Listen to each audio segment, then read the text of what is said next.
So I'd like to introduce our second panel here today, and I'm going, and you will, find out about each of them individually from your programs, so we're not going to do that in the interest of time, but I will introduce Maja Andjelkovic, who is with the InfoDev unit of the World Bank, which means that she has the coolest task, I think, of everybody in this digital feed chain, that she gets to work with the entrepreneurs, and she'll be guiding you through the next session. Thanks, Michael. So InfoDev, you may know from various projects around the world over the last 20 years, but I should say that we've just merged with another team inside the World Bank, and so now we are part of the Innovation and Entrepreneurship unit. I hope that's also, Rob and I were just talking in the break, a sign that the World Bank is increasing the attention and importance of innovation and entrepreneurship in what we do. Sorry? You've been bought out? Yeah, we've been bought out. We exited.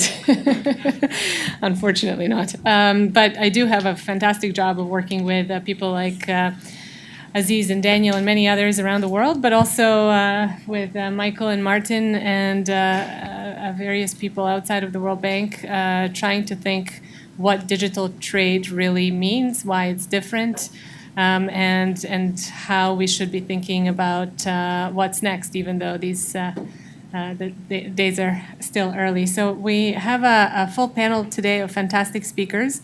I'm going to try and keep the panelists to our 7 to 8 minute promise so that we can have an interactive discussion afterwards. And I think we're going to start from kind of a more general discussion on intellectual property and trade agreements and how they affect e-commerce or digital trade, and move sort of in increasing specificity down the table, and then end up with some real world industry examples. So without further ado, I'd like to introduce Krista Cox, who is the Director of Public Policy Initiatives at the Association of Research Libraries. Great, thank you so much. So what I wanted to talk about today is really about the opportunities that we have in the digital world today to promote access to knowledge, information, and scientific progress. We're able to share information so easily, quickly, and affordably because of our digital technology today. And access to knowledge, of course, is really a human right. It's so central to a lot of the human rights that are identified in various international treaties and these human rights obligations, such as the right to information, the right to exercise of freedom of opinion and expression, to take part in society, to participate in cultural life, to enjoy the benefits of scientific progress, to education, and to employment opportunities. So it's really important to have access to information and access to knowledge in order to allow people to enjoy these fundamental human rights. And while the digital age has really revolutionized access to knowledge in the way that we're able to get information, there are rules that affect access to knowledge that are being proliferated in a lot of these trade agreements. The European Union has a number of free trade agreements, as does the United States, with countries of vastly differing levels of economic development. The EU currently has trade agreements with Mexico, Colombia, Peru, Ecuador, Vietnam, Singapore, and others. And they're also negotiating trade agreements with India and the Mercosur countries like Argentina, Brazil, Paraguay, Uruguay, Venezuela. The United States as well has many trade agreements. They have NAFTA, of course, with Canada and Mexico. They have trade agreements with Morocco, the Central American Free Trade Agreement, Colombia, South Korea.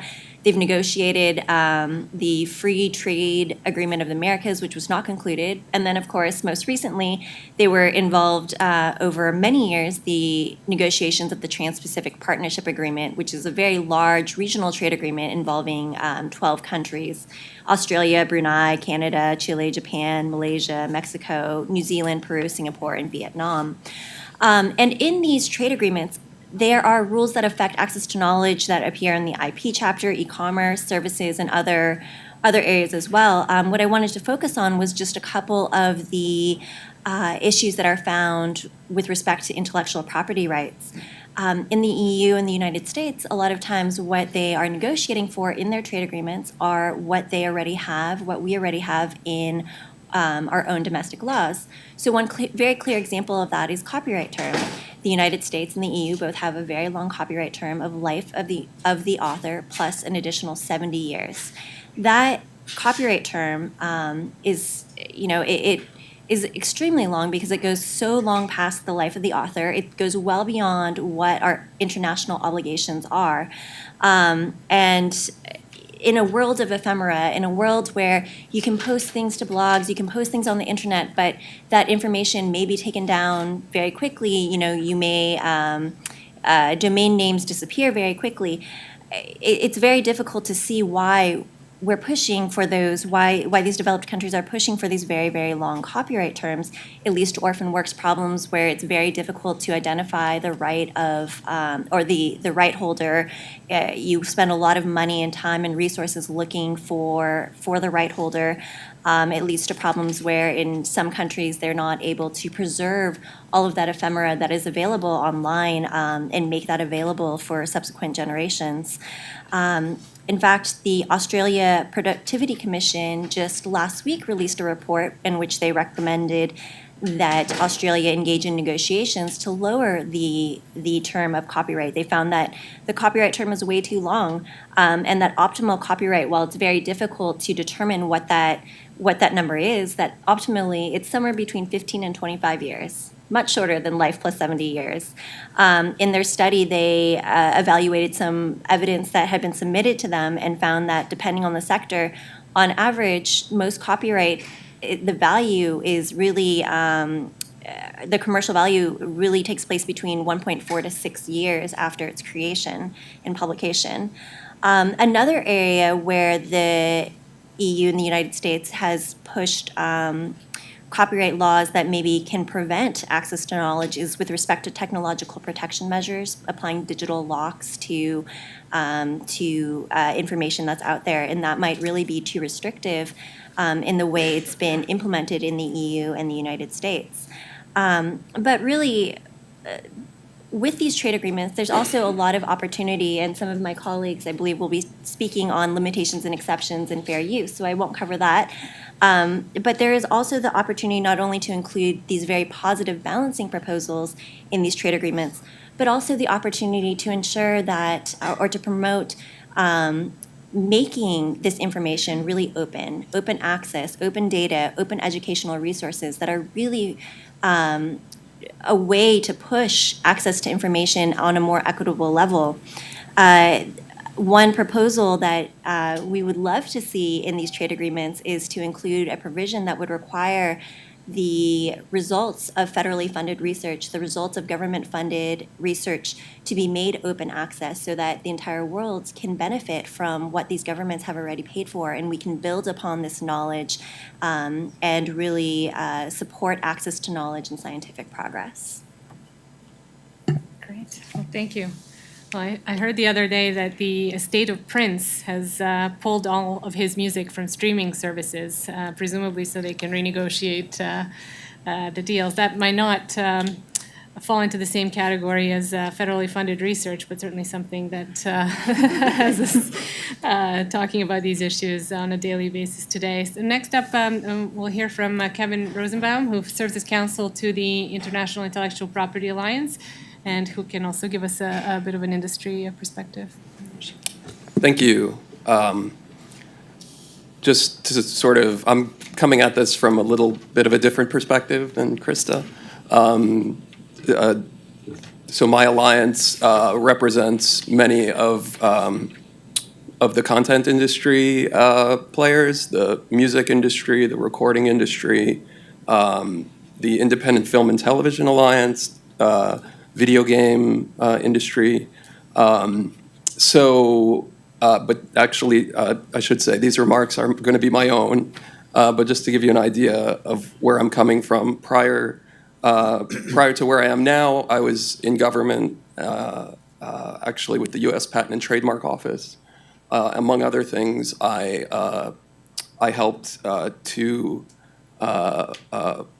provide technical assistance to developing countries to improve their intellectual property enforcement regimes. So what I'm going to talk about today is digital trade, how intellectual property fits into digital trade, why, in my view, it's an essential component of it. And I'm going to talk about sort of a bigger picture kind of view of copyright and why it is actually a tool to enhance development. I think, so digital trade, I'm sure it's been discussed, or I think I saw it in the program. The International Trade Commission had a report on a two-part report on digital trade that found, that it benefits producers, consumers, and it's expanding. And it did identify intellectual property rights infringement as one of the biggest impediments to digital trade. I think it's important to understand that when you're talking about digital trade, something has to be traded. So, there has to be some ownership stake in what's traded, or much of the commercial value of digital trade is lost. So copyright protection is that means of facilitating legitimate digital trade, or is a means of doing it. And it allows creators to flourish, and it provides consumers with a wider variety of content. The internet's obviously efficient, and the recorded, for example, the record companies have licensed around 43 million tracks. And more than 400 digital music services, such as Spotify or iTunes, in some 200 countries. So there's every incentive for creators to disseminate their work, but they need to have the flexibility to choose how they're going to make it available to the public. Whether it's through licensing agreements on commercial terms or even making it freely available under certain specific circumstances. And so copyright is the critical incentive that encourages the creation of new works and to encourage the dissemination of the works as broadly as possible.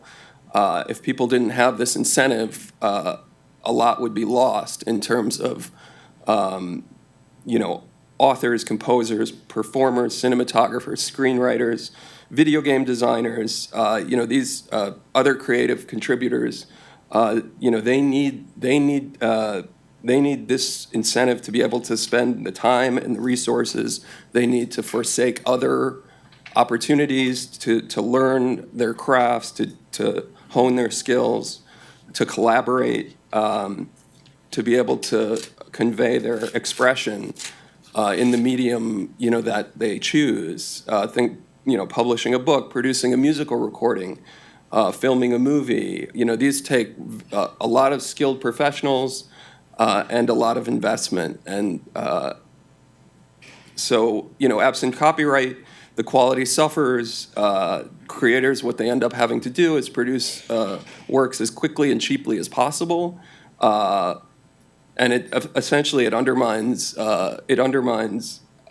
economies and cultures and reduces diversity.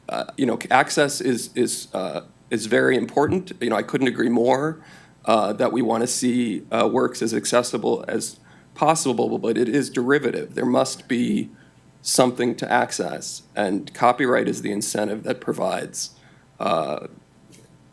that something.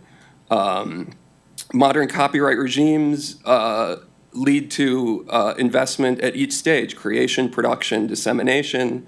Without it,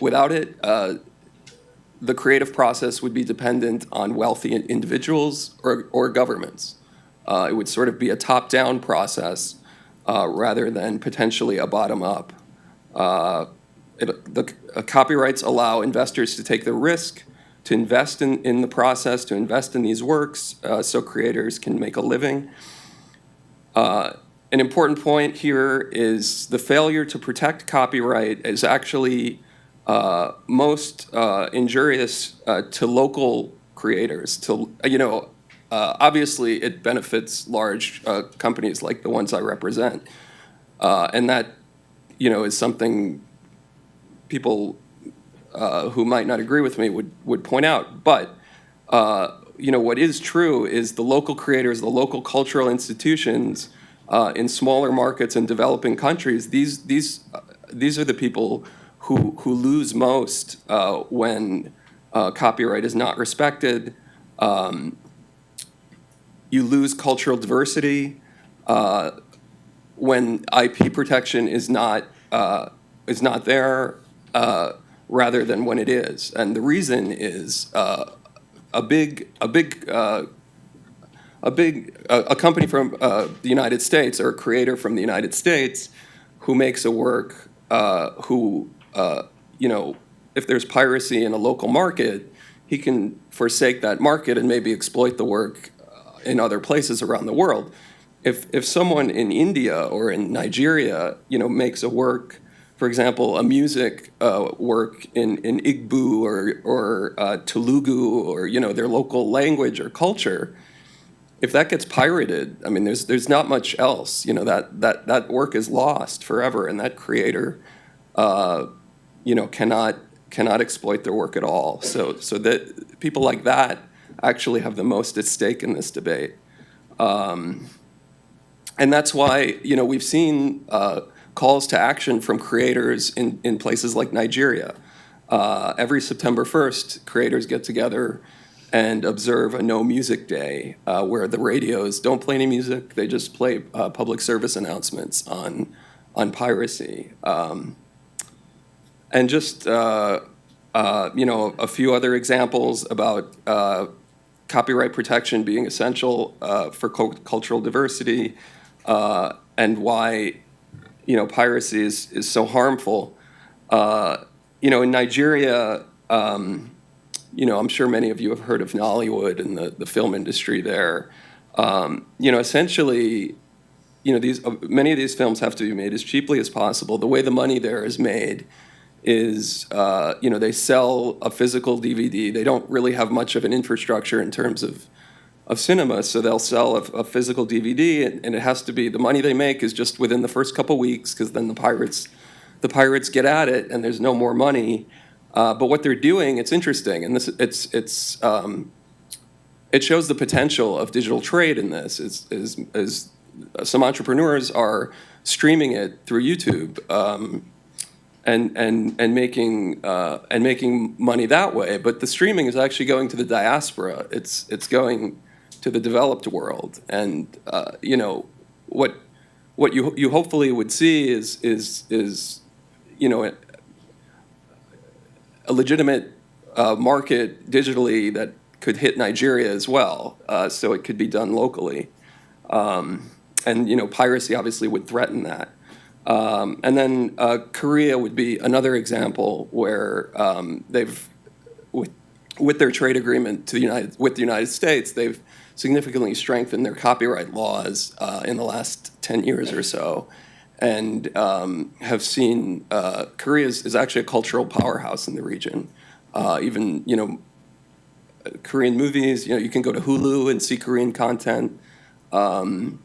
So just again, linking copyright with the development of culture. And last thing I'll just say is the World Intellectual Property Organization conducts a study where 42 countries, both developed and developing, assess the economic contributions from industries dependent on copyright, such as book publishing, music, film, video games. The last update, I believe, was in 2004, and it just looks at the methodology, looks at the contribution to the GDP of these industries, and it found an average of about 5% of GDP across all of these countries. So, I mean, I guess the point here is it's not just the U.S. that has a very large stake in this. Countries such as Kenya, the Philippines, Jamaica, Tanzania, Mexico, Indonesia were all about 5% of GDP for their copyright industries. It looked at employment as well. The average there was about 5.32%. Three-quarters of countries were between 4 and 7%. Mexico and the Philippines were around 11% of their employment is tied to copyright industries. Malaysia was around 8%. Tanzania was 6%. And the data generally shows a link between where copyright is strong, the economic contribution to GDP and employment tends to be higher. So, I guess my point here is it's not, there's this tendency to look at this as the developed world pushing this on the developing. This is a critical component of development, and developing countries really do have a big stake in this. Thank you. Thank you. I can say from the experience we have working with creative entrepreneurs when we talk to them about strategies to monetize, which of course is crucial for business, payments and copyright enforcement are two issues that come up quite a bit. Of course, the debate continues on exactly the terms that are most productive. But thank you very much. Next, we'll hear from Sean Flynn, and he is the Associate Director of the Program on Information, Justice, and Intellectual Property. Great. Thank you very much. This was very interesting, sitting through this morning's panel where honestly the word trade was used in a completely different way than both I'm used to and that is being discussed on this panel, but I think is a lot more in the way that probably touches local people, and touches local entrepreneurs, and is really the way trade is thought about, when you're in Senegal or in South Africa and various places. So, but this panel is really about trade policy. What is it that should be in trade agreements that harmonizes intellectual property policy in all of these countries that Kevin just mentioned, Malaysia and Nigeria and all, to some kind of a similar harmonized standard? So with the exception of Peter Maberduke, who I see over there, how many of you have read an IP chapter of a trade agreement? Okay, so decent. We're not talking to just an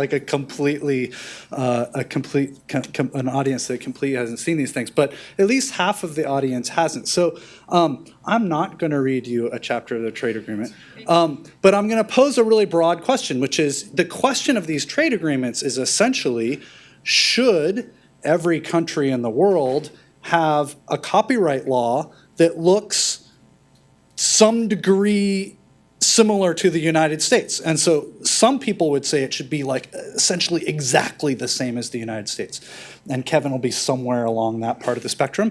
And then other people would say it should be kind of nothing like the United States, that the minimum standards should be extremely low, that there should be a large degree of diversity between countries.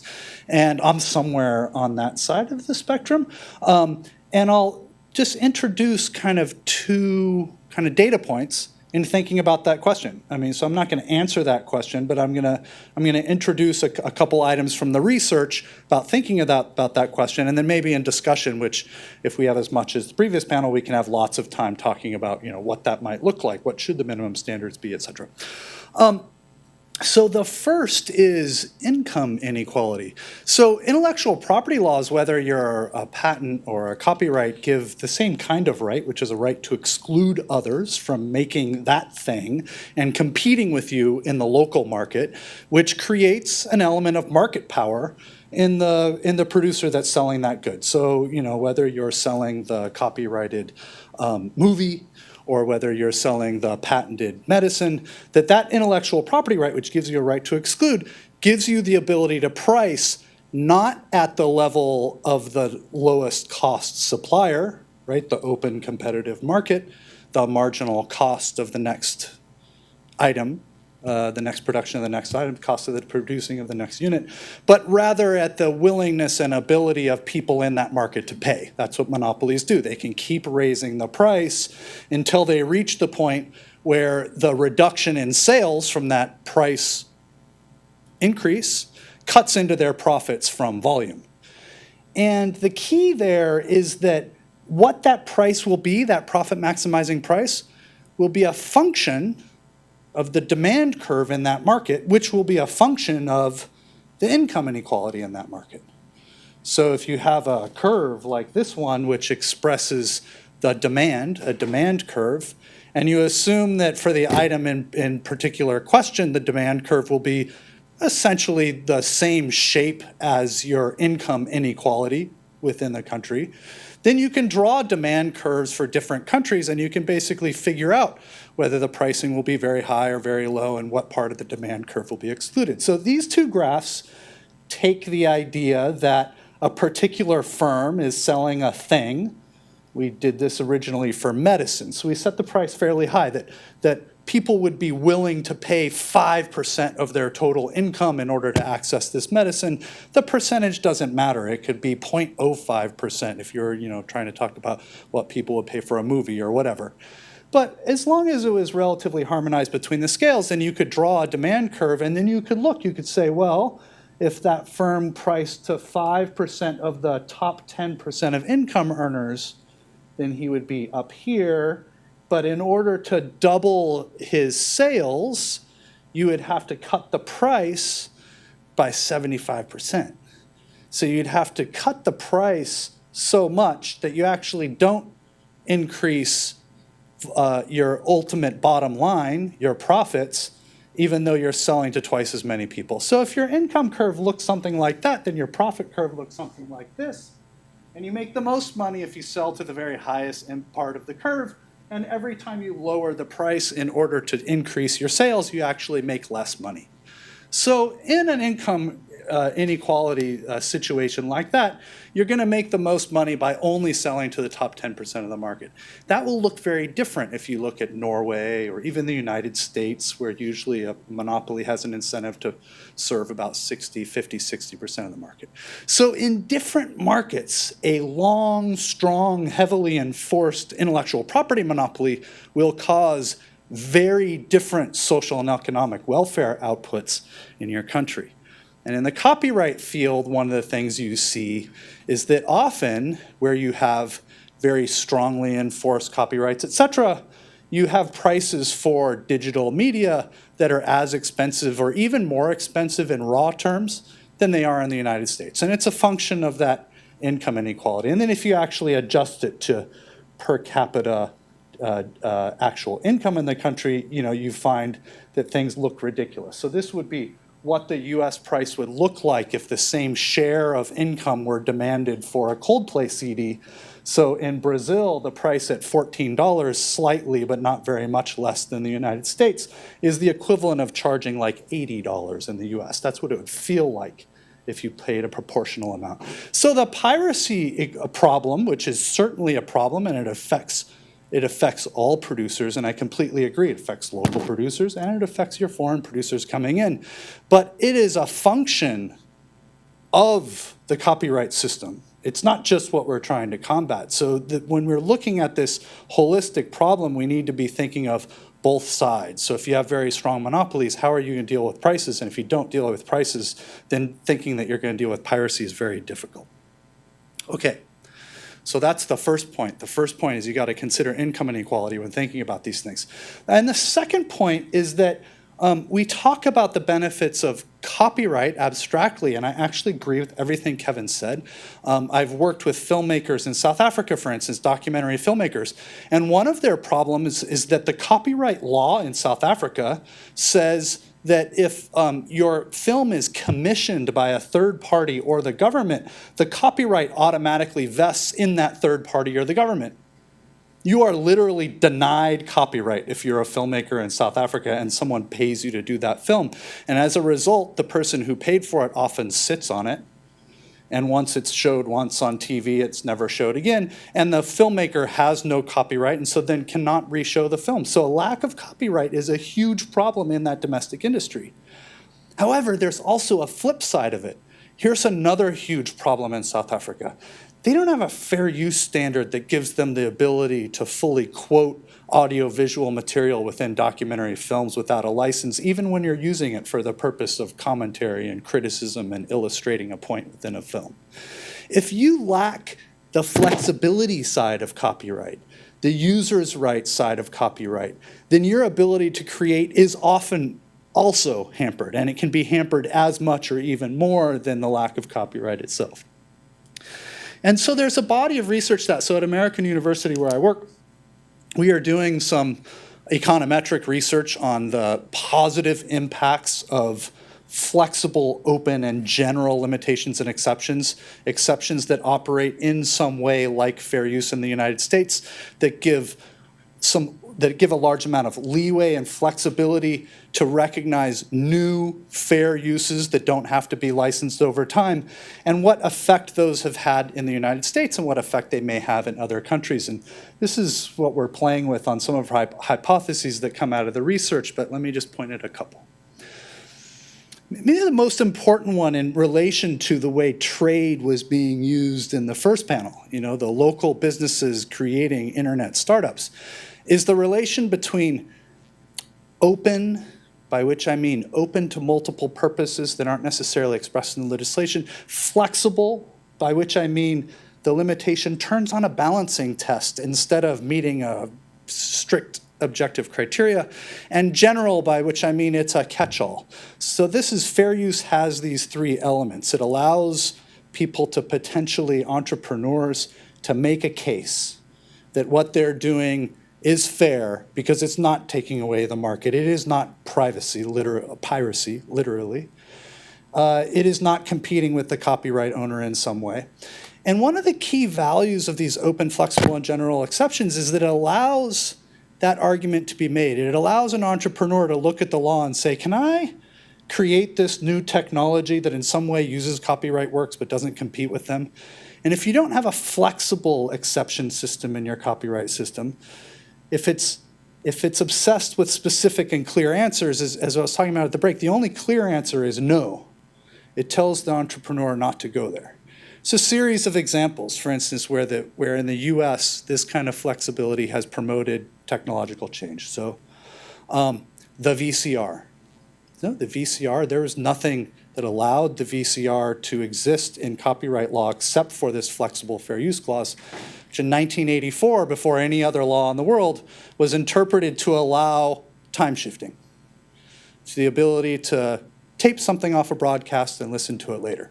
Well, that gave rise to the video recorder industry, which the MPAA, said was going to be their death knell. Actually increased the ability of movie producers to reach households and helped both consumers and movie producers. Internet search, right? So very few copyright laws in the world, even today, have a clear exception for copying the entire internet, indexing it, and then allowing it to be searched. It's literally copying copyrighted content, billions and billions of pages every day. So in the United States, 1999 was the first decision authorizing internet search, but people were developing internet search in this country before that, knowing that if they got challenged, they could make an argument. But if your country doesn't have that flexibility in their law, then if you're that entrepreneur, are you going to locate there? Reverse engineering, authorized in the United States in 1992, the idea that you can copy and manipulate and adapt a piece of software in order to make an interoperable product, like a video game for a console. Right? You can't be that video game maker if you don't have a reverse engineering right. And so if you don't either have an express limitation or you don't have a flexible limitation, then you're basically telling those software entrepreneurs, don't locate here. This isn't the place for you. Cloud storage in 2008, data mining in 2014. There's a series of examples where the flexibility of the fair use kind of system gives entrepreneurs the signal that they can develop something, and if it becomes a legal dispute, allows them to make an argument. And that's the kind of system that you really need, I think, to promote the most dynamic kind of technological innovation within countries all over the world, including developing countries. And so that would be the second point that I'll end on. The first point, consider inequality. The second point, consider flexibility and its benefits and values in these systems. Thank you. Thank you very much, and also to all of the panelists so far for sticking to the time. I think we've moved from recognizing how important copyright is for human rights to recognizing that it's important for industry, and then now we've heard quite a bit of nuanced discussion from Sean. And next we have the pleasure of hearing from Rob Atkinson, who is the president of ITIF, Information Technology and Innovation Foundation. Okay, thank you. You know, when you do these panels, there's a tendency to everybody sort of agree, which is really hard for me to do, so I'll try not to. But I will say, I don't think this is a debate really about between Sean and Kevin. I mean, yeah, of course you want a system that has flexibility. Absolutely. Of course there is some legitimate things that are actually legitimate fair use. I don't think anybody disagrees with that. Do you disagree with that? No, I don't Thank disagree you. with that at all. Okay, there we go. So now we're done. The debate is not between that. Okay, I'm not saying Sean is doing this, but some people on that side of weak IP and weak copyright, they use that as a smokescreen for the debate really being between piracy and theft versus property. That's really what the debate is about. If we could confine the debate to exactly where you draw the lines of flexibility and time shifting and mode shifting and all that, that would be great. Those are all really important questions to get right, and people can have legitimate views on either side. So I'm going to make 4 quick points. One, there was in the description of the panel this notion, trade agreements may not be the best place to regulate information flows which are a global public good. Actually, trade agreements are the best place to regulate information flows because they are, by definition, a good or a service. So as we've seen the rise of the digital economy, we've seen the rise of digital goods and services. There's absolutely no reason to not treat regulations and laws that affect them outside of a trade agreement, just as we do. There's a whole boatload of regulations, for example, around what kinds of regulations you can have for goods that you produce in your country. For example, the famous Danish bottle bill of many years ago, where the Danes had a law that said you could only sell bottled beer. Well, that happened to be because whatever the Danish brewer was, Kronenberg, one of those brewers, only sold bottles. Geez, I wonder why they had that law. So it was overturned by the WTO. So it was a domestic regulation that they pretended was about environmental protection, and it really was about just pure protection, trade protection. So we need trade agreements that really look into it. A good example is the rampant rise of countries who are using privacy as an excuse for data localization and data mercantilism. We've written about that extensively. My colleague Nigel Corey here has written about that. And country after country puts in place policies that you have to put your cloud center here. And they use privacy. They use privacy essentially as a false excuse to be able to do that. And I think IP is the same way. By definition, if you have weak IP, that means that you're not going to have as much trade. And by trade, what I mean by trade, this is what I think trade means, is it means you give somebody something and they give you money back. That's trade. It's not you give them something and they don't give you money back, which is piracy. So if we're talking about trade, then we need to have a money flow in exchange. Second key point is that a lot of people in this debate have this view, the sort of internet exceptionalist view that information flows are sacrosanct and we could never, ever, we don't want to be the ones that would violate the free internet. And that really cannot be right. There are certain things on the internet that we do not allow to cross borders or even hopefully to be posted. Malware is a good example. Child pornography is a good example. Every country is within their right to say we are not going to have any of that coming into our country and we're going to block it. That's not a violation of free trade. And I would argue the same thing when we talk about the transfer of digital copyright, digital content that is copyrighted. Taking that without paying for it, there's every reason to be able to block pirate websites, because pirate websites, by definition, are in the business of theft. And if you, or a country, want to block that, keep your citizens from engaging in theft, you should have every right to do that.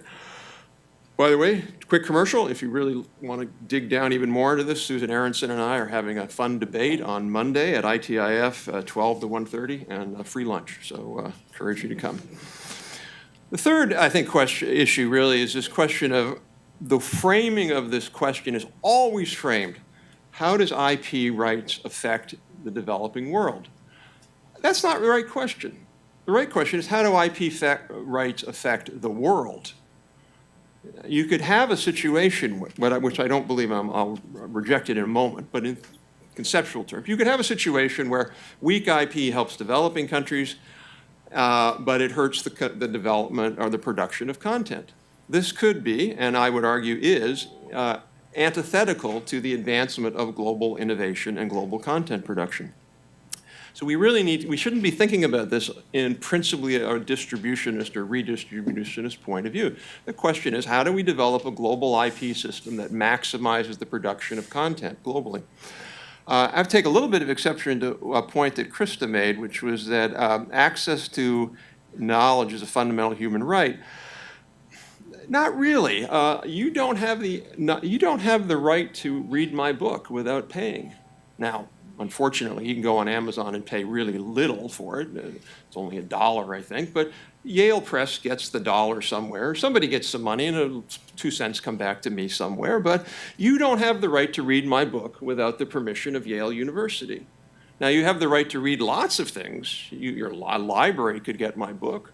But the notion that somehow knowledge is in a different category than any other good or service, and therefore should be treated differently, I just don't buy it. I would also argue that access to the creation of knowledge in the future, is a fundamental human right. And by not paying for it now, we restrict it in the future. But luckily, I think as Kevin alluded to, luckily we don't have to have that trade-off. I think the evidence is fairly clear that legitimate copyright regimes in developing countries, provided that they have some of the measures you were talking about, Sean, are actually pro-development. A number of different studies that found that, but one by Cavados and Kepata found that every 1% increase in copyright protection is associated with a 3.3% increase in domestic R&D. Little correlation we did, and I understand I took statistics a long time ago, so I think I remember correlation isn't the same as causation, but it's interesting. We compared, my colleague Nigel Corey compared the World Competitiveness Report and also data from the Global Innovation Index from WIPO to correlate 127 countries with the level of IP protection and then also with the level of creative outputs. Turns out there's a positive correlation of 0.70. Higher intellectual property protections are correlated with more creative outputs. If you sort countries into high, medium, and low, correlations are lower for medium and low income countries, but they're still positive. Okay, so lastly, I think what this debate really is about, or maybe not our debate on the panel, but the big debate, it's really about kind of what your worldview is. How do you envision how economies work? And so there's a report we wrote a while back called Copyright Policy and Economic Doctrines. And it argues there's essentially 4 competing economic doctrines in this. Economics is not a science, regardless of what economists say. It's worldviews, it's orientations. That's why economists can never agree on anything. So one is, which I won't go into a lot of detail, conservative neoclassical, kind of the Chicago school, hard property rights folks. Second is what I would call liberal neoclassicalists, who are concerned about the effect of monopoly, which Sean talked about, and that monopoly in the form of copyright, which, by the way, just to be clear, is completely different from an economics term as monopoly in terms of, say, an industry who happens to only be one provider, completely different. But in that sense, there's a concern among people who are, I would call, liberal neoclassicalists, sort of on the liberal side, but thinking really about markets, that monopoly pricing leads to deadweight welfare loss. That's essentially what Sean said. You You're not selling enough units because you're not pricing it at the right level, and therefore, while the producer might make money, your overall deadweight loss. Ken Arrow, the famous economist, wrote a long time ago, he said, because information goods have characteristics of public goods, non-rivalry implies that free access is needed for economic efficiency. Well, the problem with that is that if you priced at marginal cost, you would price it at zero. So the first movie, when you go to the movie and you watch the first day of Star Wars, you'd pay $100 million for that ticket. But luckily, everybody else in the world would get to watch it for free. So clearly, that can't be the pricing model. It just makes no sense to price it that way. So you have to think about it a different way. A second group, by the way, I'd also add, Seven, on your point, I think you made a really good case for an argument we've been making for a long time, that there is a case for price discrimination in copyrighted goods. You want companies to price discriminate. You don't want Disney or Coldplay, whoever makes that, to sell the same price here as they would in a low-end country. Why do they not do that? One of the reasons is because there's a giant pushback, particularly in the EU and Australia and other, for what's called geo-blocking, prohibitions on geo-blocking, which would mean companies would have to sell the same price everywhere. I guarantee you if that happens, they're not going to sell at the low price, they're going to sell at the high price. So I think we need to think about geo-blocking and price discrimination as a positive and progressive thing. And lastly, I would say there's a sort of last group, which I would put myself as a member, which you call innovation economics or whatever. And the best quote from that of describing it is Richard Lipsey, the very well-known famous economist who's in that camp. He said, quote, while neoclassical economists see copyright as leading to deadweight losses for monopoly, these so-called losses are another words for the profits that drive the system's economic growth, taking the economy to ever higher levels of real per capita income. And I think that's the right way to look at it. Last point I'll just make, I saw a report out here from Public Knowledge on TPP, and I read the first page, and it was all focused on essentially how does public knowledge protect the interest of consumers today? That's an interesting thing to protect, but to me, way, way too narrow. What we want to protect are the interest of consumers and workers, and we want to do it in net present value terms. We could protect the interests of consumers now and hurt them later because there'd be no more movies made in the future. So I just think we have to frame this the right way, which is we're trying to maximize a lot of different things here, not just in the present, but in the future. And that requires, fundamentally, a reasonable copyright system. Thank you. Thank you. I think we can always count on ITIF to introduce some dynamism into a panel. So thank you very much for that. We have about 16 minutes left. I'd love to open it up for questions. So before we do that, of course, let's hear from Matthew Schruers, who is the VP for Law and Policy at the Computer and Communications Industry Association, and also wears a number of other hats. And I apologize that as the last panelist, you might be a little bit squeezed, but we look forward to hearing from you. I'll try and be brief. I promised I'd keep it short. So coming from CCI, I represent internet and technology firms. They are increasingly what I think of as exporters. In trade, they provide not only information goods, but largely information services, generally, in many cases, free services, which, according to Rob, I guess is not trade because they're giving people things and not demanding money back. So I'll tell them they're doing it wrong. But generally, that is a business model for a lot of different services online. If it's voluntary, it's trade. Oh, all right, good to know. They'll be relieved. So what happens increasingly when countries are looking about companies are looking about what countries they want to export their services into, and this is where I see decisions being made, they pay a lot of attention to the domestic legal environment. And that is the same environment that influences what investment choices local people make about whether or not they want to launch a business or invest in a business. And so I guess I would submit first, the one takeaway is if we look at this only with content blinders on and don't think about services, right? If we think only about information goods and not information services, then we're actually missing a lot of the picture. And at least in a lot of countries, a bigger part of the picture.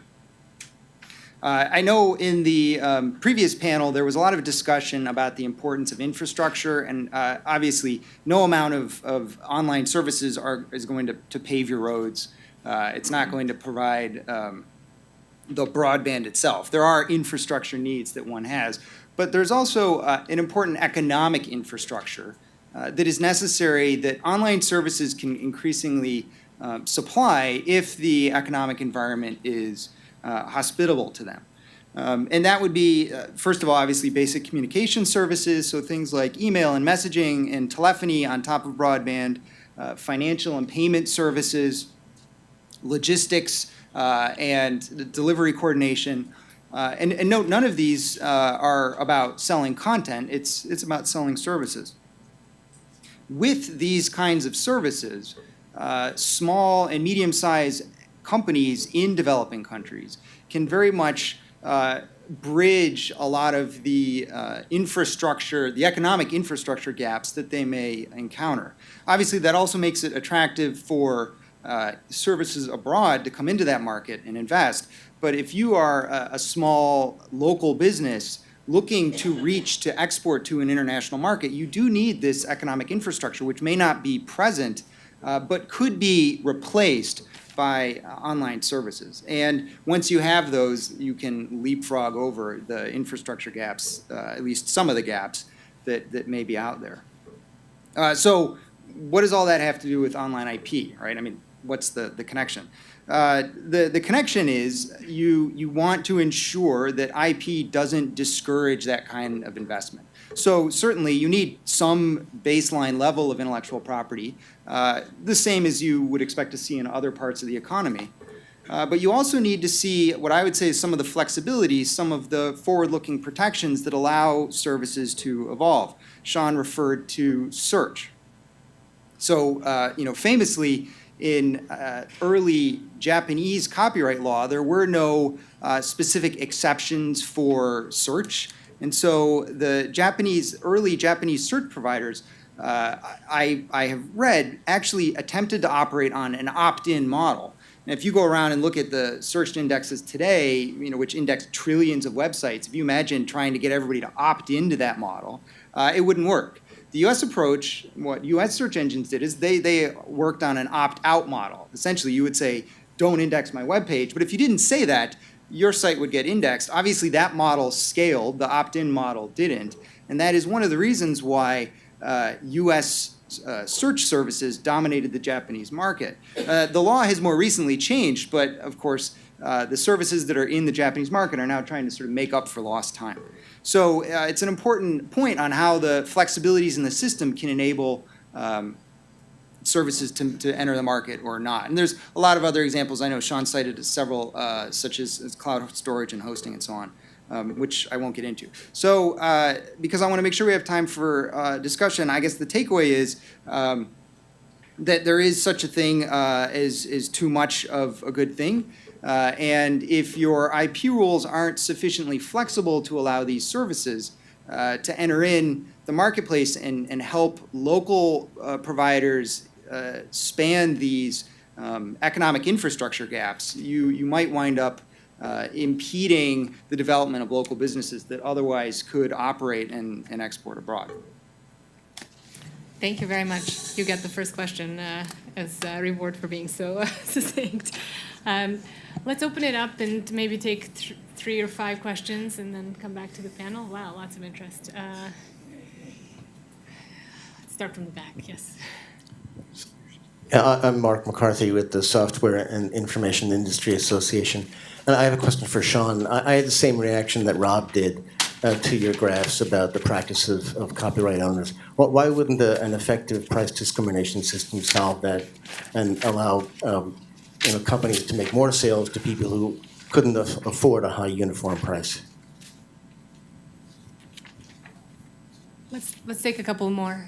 Gentlemen in the front row. Herbert Regenbogen. In my Turok College, Fuchsberg Law Center, in my career as a professor for international relations in the Middle East, my students would have to pay about $10,000 per course for the reference materials they have to download through a Russian website. These are pirated, but yet the add-on value for my students is incredible, that they today are successful people in their profession. The real world, as we speak, is that we don't shut down the pirated websites. Yet in the real world, these young men and women are successful because of their ability to access this information. My question comes back, is it a human rights issue?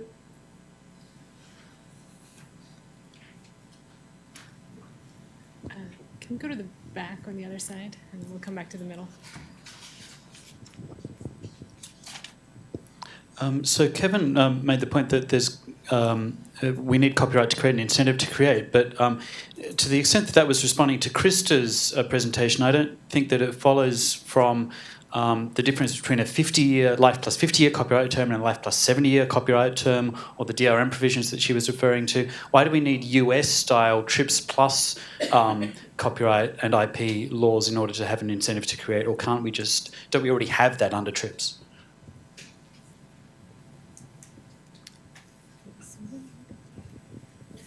Does anyone know why USTR, the Swiss government, et cetera, major industrialized countries didn't include fair use initially in trade agreements?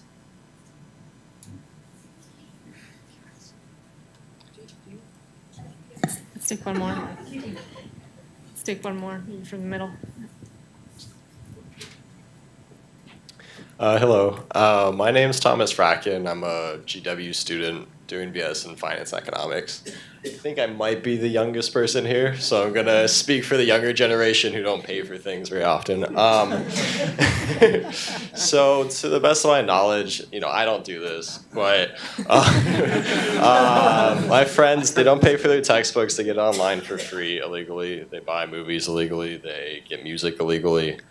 And I feel like one of the reasons that happens is because there's not really an incentive not to do so, besides morality. I'd never seen someone be punished for getting a book for free, for listening to the new Kanye West album or watching the new Star Wars movie. Do you think there should be more consequences or some way to change the incentives so people pay for those goods and services? What was your name again?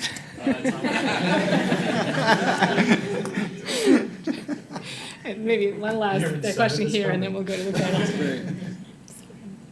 My name is Shifei. I'm also a student at GW, and my question is about the price discrimination. How do you think that an equilibrium can be achieved for the company? Should it be implemented, or should it not be implemented?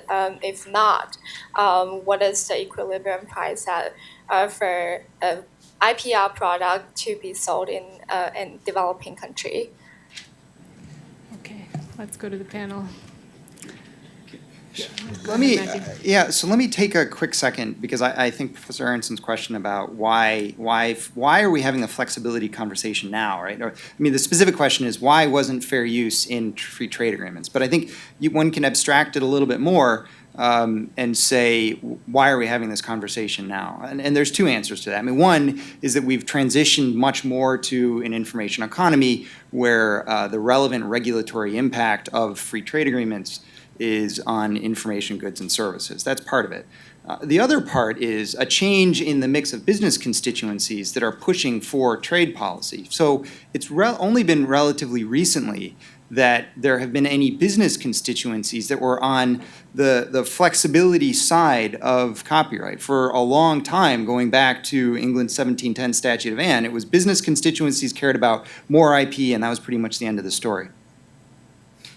In the late 20th century, that started to change with the development of consumer electronics manufacturers, certain software producers, and increasingly online digital service providers who very much depend on intellectual property I mean, my constituents hold something like 5% of patents that were issued in the United States last year. They're some of the most valuable brands in the world, and they're writing, millions of lines of code every day. But they're also incredibly interested in the flexibilities in copyright because the services they provide rely on these. So it's only been within the last 10 years that those guys realized that they had legal exposure for doing things outside of developed countries that had not just robust protection, but also robust flexibilities. And they were getting sued in countries that they were exporting to for doing things that were lawful in their home jurisdictions. And they're like, well, I thought we could search the internet and that was okay. And I thought we could time shift and that was okay. And they're discovering that it's not. So they started going to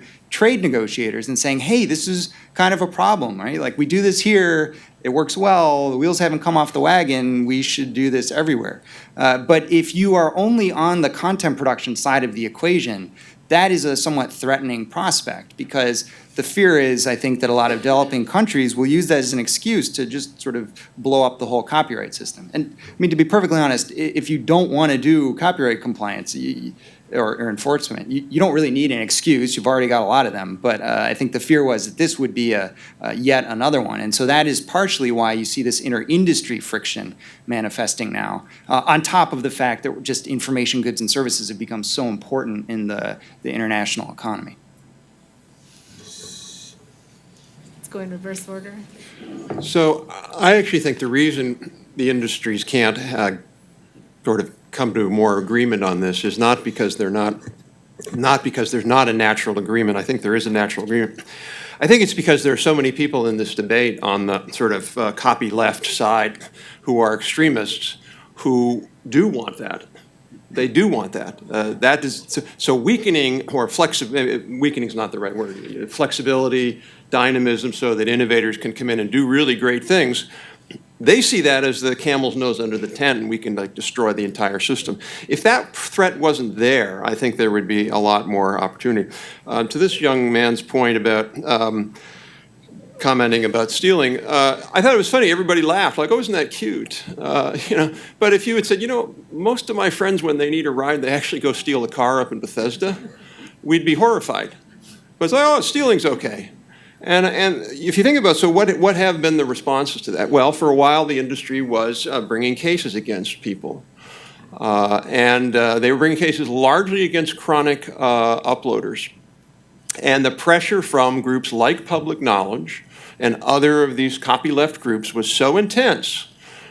And why are you bringing a lawsuit against poor Granny? Well, poor Granny was uploading 10,000 movies. Poor Granny needed to have a lawsuit against her. So there are really no consequences. A similar one is the copyright alert system that a lot of the ISPs use, where my son. To say this, I have to say my son has not, to my knowledge, ever downloaded anything illegally except something we already owned, and he wanted to do a technology shift. But we get this notice. I'm like, what the heck is this? So, it wasn't. It was sort of mode shifting. It wasn't theft.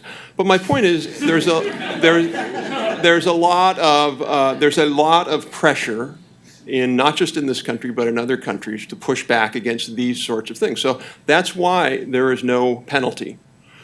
We should have penalties. The penalties could be really simple, like if you're on a campus like GW and you're using that network to download things, you're not going to graduate.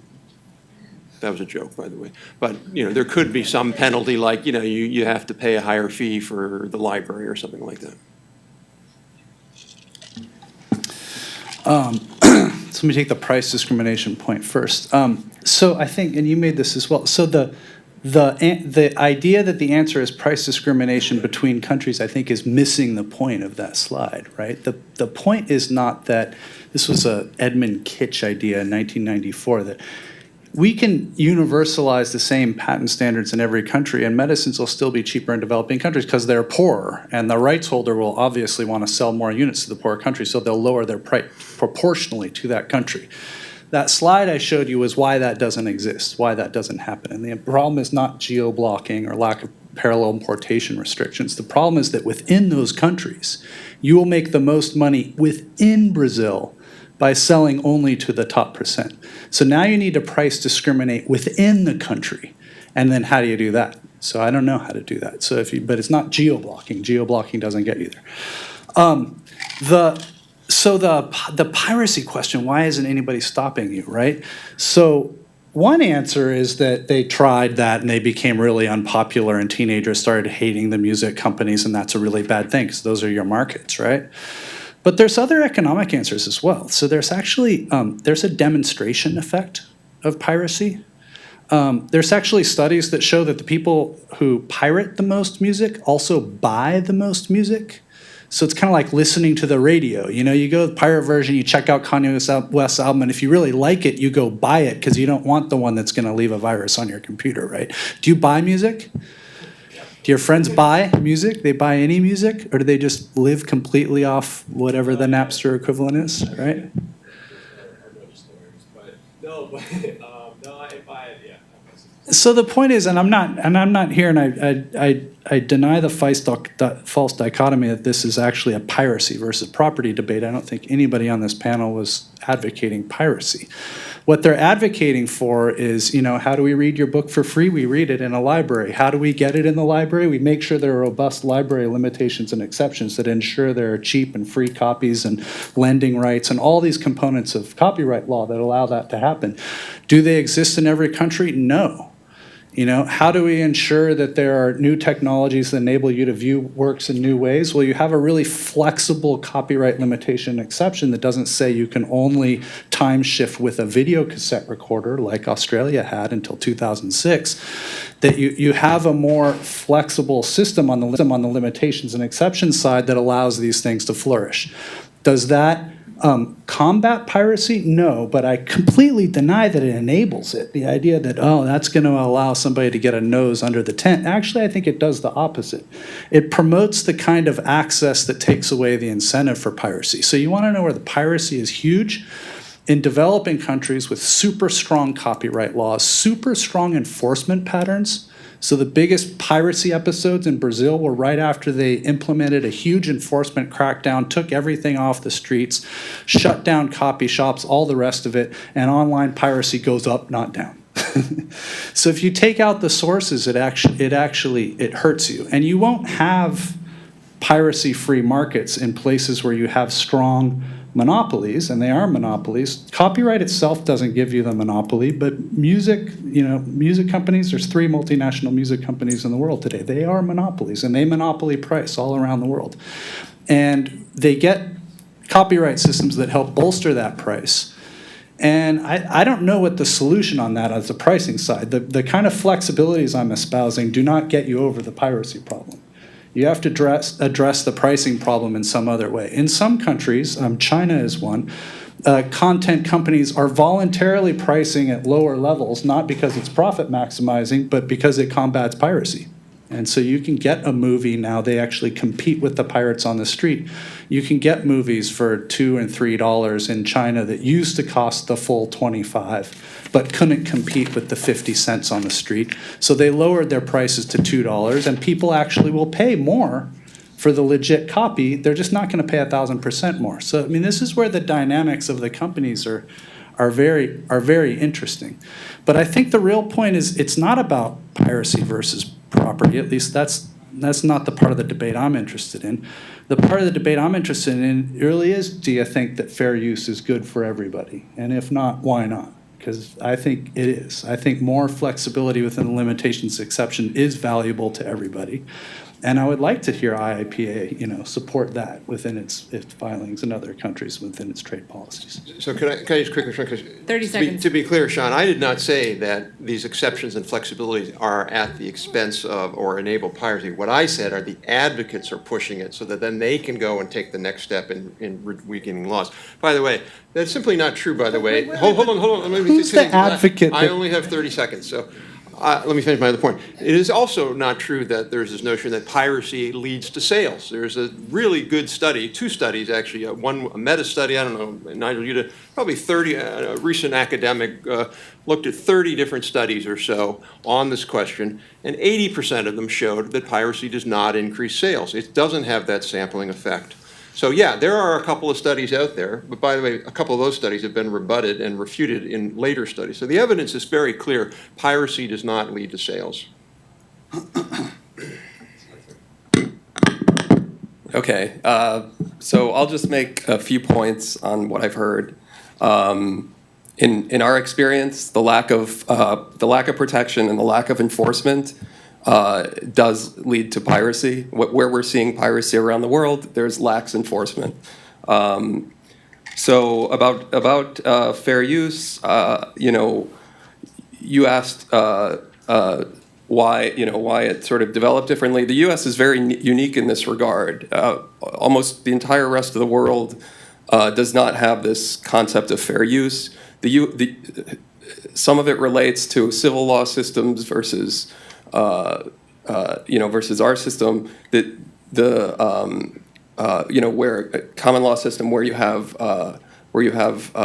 in the United States you have 150 years of case law that backs up fair use, so there is this certainty, behind it. So, and this sort of leads to investment.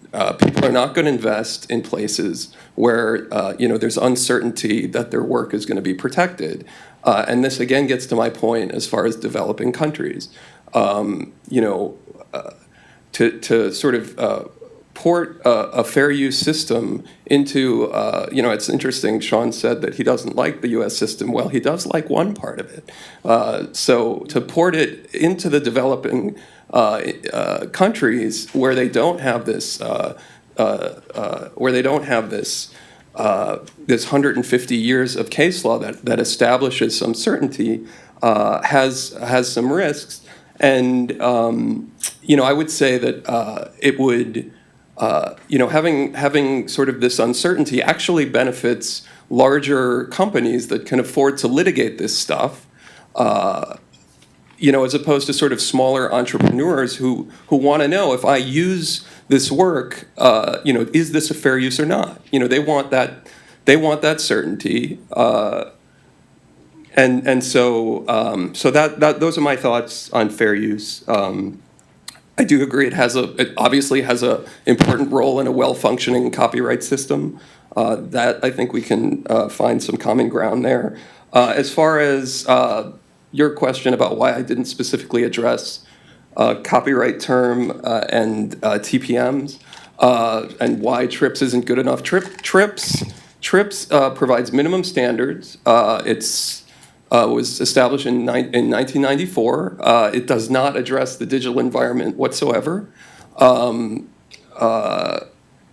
far as copyright term, harmonizing that is the international trend. Harmonizing it carries some advantages.